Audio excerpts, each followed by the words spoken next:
DI Khan में कोहे सुलेमान के जंगलात में आग भड़क उठी। दामिर पहाड़ के 4 मुख्तलिफ मकामात पर आग लगी हुई है। मुकामी ज़राए का कहना है कि पहाड़ के शुमाल में गांव तजरी और दूसरे पहाड़ के जुनूब अलमरकला में आग देखी जा सकती है। आग अब कई किलोमीटर फैल चुकी। जैतून, चिलखोसे, निश्तर, गिरगोरे के कीमती दरख्तों को नुकसान पहुँच सकता है। कराची ता खैबर सर्दी की शदीद लहर। गिलगित बल्तिस्तान और खैबर पख्तूनख्वा समेत बालाई इलाकों में बर्फबारी अखबस्ता हवाओं ने सर्दी बढ़ा दी। बलूचिस्तान के शुमाली अजला में भी मौसम शदीद सर्द।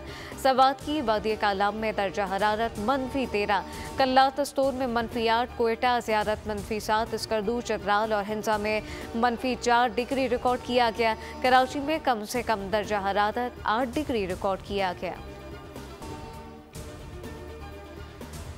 कराची के इलाके नॉर्थ कराची में 7 साला बच्चे सारिम का 2 रोज़ बाद भी पता ना चल सका। सारिम मंगल की दोपहर फ्लैट में ही मौजूद मदरसे पढ़ने गया, फिर लापता हो गया।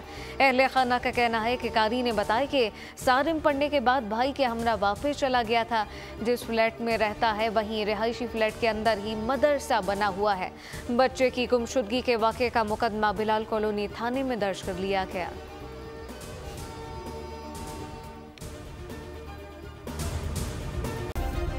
सब्सक्राइब करें और बेल दबाएं ताकि कोई खबर रह न जाए।